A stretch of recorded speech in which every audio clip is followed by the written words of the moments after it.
आज जंतर मंतर पे क्या मांगे लेके आ रखे हैं? देखिए, हमारी वर्षों पुरानी मांग है इस देश में सबसे ज़्यादा शहादत और बलिदान अंग्रेज़ों के खिलाफ, मुगलों के खिलाफ, और आज वर्तमान में आज़ादी के बाद 2000 ये लगा लो 1857 से लेकर 2024 आ गया। चाइना का युद्ध हो चाहे पाकिस्तान का युद्ध हो, सबसे ज़्यादा शहादत और बलिदान यादव समाज के वीरों ने दी। लेकिन फिर भी अन्य जातियों की रेजिमेंट है, सेना के अंदर बनी हुई है, सिख, जाट, गोरखा, मराठा। हमारी वर्षों पुरानी मांग है कि हमारी शहादत और बलिदान के सम्मान में हमारे वीरों के कंधे पर हाई रेजिमेंट लिखा जाए, वरना यादव समाज इस आंदोलन को राष्ट्रव्यापी आंदोलन खड़ा कर बड़ा और इस सरकार के खिलाफ बुगल बजाने के लिए तैयार है। क्योंकि हम बार बार आंदोलन कर रहे हैं और ये सरकार उस मांग को नहीं सुन रही है। कहीं ना कहीं मैं आज इस संसद के घेराव के माध्यम से इस देश के प्रधानमंत्री और राजनाथ सिंह जो रक्षा मंत्री, उनको आह्वान करता हूं कि जल्द से जल्द हाई रेजिमेंट का गठन करो, वरना अन्य जातियों की रेजिमेंट को तोड़कर भारतीय सेना के नाम से कर दो, हम अपनी मांग वापस ले लेंगे। वरना अगर ऐसा नहीं होता तो हम एक राष्ट्रव्यापी आंदोलन खड़ा करेंगे। 18 नवंबर को रामलीला मैदान के अंदर 1 करोड़ों की संख्या में यादवों को इकट्ठा करके इस सरकार को झुकाने का काम करेंगे। सर, पहले भी हुए हैं कई धरने, रामलीला मैदान में हो गया, किसी ने साइकिल यात्रा निकाली है, किसी ने कोई यात्रा निकाली है, फिर भी सरकार आपकी मांगे क्यों नहीं सुन रही है? देखिए, सुनो मेरी बात, लोकतंत्र के अंदर संख्या का बहुत महत्व है। जैसे आज 240 आए थे बहुमत के लिए, दूसरों के ऊपर आधारित हो गए मोदी जी, ऐसे ही जिस दिन यादव समाज के लोग पूरे भारत से 1 करोड़ यादव जिस दिन दिल्ली पहुंच जाएगा, उस दिन इस देश की सरकार की हिम्मत नहीं है कि हमारे कंधे पर हाई रेजिमेंट लिखने से मना करते। इसलिए हम अपने लोगों को जागरूक कर रहे हैं। अब हमारे लोग जागरूक हो चुके हैं और रोड पर निकल चुके हैं, चाहे वो खेड़ की दोला में हो, राजस्थान में हो, मध्य प्रदेश में, उत्तर प्रदेश, बिहार, पूरे देश में अटक से कटक, दक्षिण से पश्चिम, उत्तर से दक्षिण तक देश के 26 करोड़ यादव जय यादव माधव हाई रेजिमेंट हक के लिए रोड पर निकल चुके हैं और हाई रेजिमेंट का गठन कराकर हम दम लेंगे, या हमने निर्णय लेना। हाई रेजिमेंट क्यों देगी सरकार? अहीरों का क्या योगदान रहा है? अहीरों का योगदान इतिहास उठा कर देख लीजिए आप। हमारे सारे वीर पदक सबसे ज्यादा हमारे नाम है। और 1857 की क्रांति के अंदर अगर नाबर पटियाला देश के गद्दार राजा उनका साथ नहीं देते तो इस देश को 1947 में नहीं 1897 में देश के यादव समाज के वीर राव तुलाराम के नेतृत्व में आजाद करा देते। ये हमारा इतिहास है।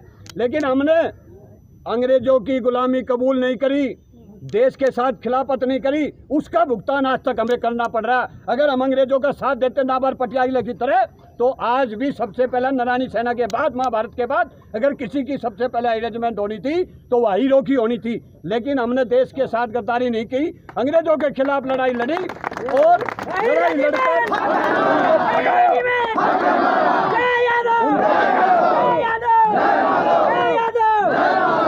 सर, आप क्या कहना चाहेंगे जो अभी रैली लेके आए हैं आप और इनके साथ हैं, आप क्या कहना चाहेंगे? देखिए, हमारी मांग सरकार से जो है आज से नहीं, काफ़ी सालों से हम डिमांड है हमारा यही रेजिमेंट का, जो गूंगी बहरी सरकार को सुनाई नहीं दे रहा है। जबकि आप जो कह रहे हो अभी हमारे से पूछ रहे थे जो यही रेजिमेंट का डिमांड क्यों है। आज भी आप देखो, सबसे ज़्यादा शहादत भी अगर कोई देने वाला है तो यादव समाज के वीर जवान हैं। आज भी जब पाकिस्तान के ऊपर इसी प्रधानमंत्री ने कहा था मैंने सर्जिकल स्ट्राइक कराया, आप उसका कमांडर उठा कर देखो तो कपिल यादव था। जब यादव के ऊपर सारे कंधे के ऊपर उसको बोझ रखते हैं तो इनको यही रेजिमेंट बनाने में क्या दिक्कत है? जबकि 2014 में प्रधानमंत्री नरेंद्र मोदी जी ने कहा था मैं जात पात बिल्कुल ख़त्म कर दूंगा, भेदभाव ख़त्म कर दूंगा। अगर आप चाहते हो जात पात ख़त्म करना, भेदभाव ख़त्म करना, आप कर दो। क्योंकि सेना के अंदर राजपूत रेजिमेंट है, जाट रेजिमेंट है, सिख रेजिमेंट है। ये जात पात तो आप फैला रहे हो, आप ख़त्म कर दो, हम भी अपना मांग वापस ले लेंगे। हमें कोई दिक्कत नहीं है, कोई एतराज़ नहीं है। हमारे यादव जवान जाता है पाकिस्तान को मुंह तोड़ जवाब देता है, वहाँ पे अपना प्राण त्याग देता है। उसके बाद जब वापस वो तिरंगा में आता है, कंधे पर उसका यादव नाम नहीं होता, वहाँ नाम क्या होता है? राजपूत, जाट, मराठा, गोरखा। क्यों भाई, मैं यादव हूँ, मेरे कंधे पर यादव नाम क्यों नहीं है? तो ये बिल्कुल सरकार का जो है गलत है। ये निर्णय जो है जो अही रेजिमेंट का गठन नहीं कर रहा है। अगर आप अही रेजिमेंट का गठन नहीं करते हो, मैं रक्षा मंत्री जी से भी कहना चाहता हूँ, 2019 में आप फुल बहुमत था आपका, लेकिन यादव का ताकत देखो। आपको जब भी चेतावनी दिया था हमने, आज उसी ताकत के अनुसार आप बहुमत में नहीं हो। आज भी आप जो हो ना एक झूले की तरह लटक रहे हो। क्यों लटक रहे हो? आपने यादवों को इग्नोर किया है। अब भी आपके पास समय है। अगर आप यही रेजिमेंट नहीं बनवाते हो, अगली बार आपका कहीं नामो निशान भी नहीं रहेगा। आप कितने ही चिल्लाते रहो, कुछ भी करते रहो, बस नहीं तो यही रेजिमेंट गठन कर दो। सर, जाते जाते क्या कहना चाहेंगे अपने अहीर भाइयों को? देखिए, मैं तो अपने समाज को यही कहना चाहता हूँ कि हमेशा हमारे वीरों ने, हमारे जो बुजुर्गों ने जो लड़ाई लड़कर इस देश को जो आज़ादी दिलाई और देश के अंदर सबसे ज़्यादा बड़ा सम्मान यादवों का बढ़ाया, तो आप आओ, सब इकट्ठे होकर इस आंदोलन को मजबूती से कामयाब करो और इस देश की सरकार को झुकाकर अपने वीर जो जवान आज सीमा पर बैठे हुए हैं उनके कंधे पर हाई रेजिमेंट लिखवाने का काम करो। यही देशभक्ति है असली, और आकर इस आंदोलन को मजबूत करने का काम करो। ये मेरी मांग है समाज से। सर आप क्या कहना चाहेंगे? हम ये इन चीज़ों को कहना लेकर? चाहेंगे कि ये राष्ट्र पे शहादत का केवल सम्मान मांग रहे हैं, केवल नाम मांग रहे हैं। आज की सरकार से कहना चाहते हैं, वर्तमान के शासकगण अनुरोध 27 करोड़ यादवों का स्वीकार करो। मातृभूमि की रक्षा हित सेना में यही रेजिमेंट का निर्माण करो। सेना में यही रेजिमेंट का निर्माण हो। रखते हैं 27 करोड़ यादव विचार को, फिर दूध छठी पे याद होगा सीमा पर गद्दारों को। ये भूल जाएंगे।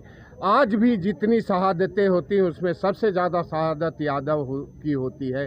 तो मेरा इन सरकार को प्लस सभी को कहना है, जिनके कंधों से हिंद की साख सुरक्षित पूरी है, उस कौम के कंधों पर भी यही रेजिमेंट होना बहुत जरूरी है।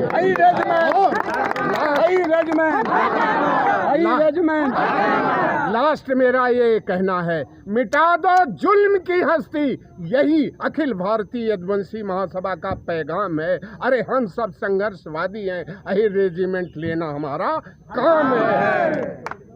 जय यादव, जय Yadav, high regiment, high regiment. Yadav जवान वीरों का एक ही नारा, यादव जवान वीरों का एक ही नारा।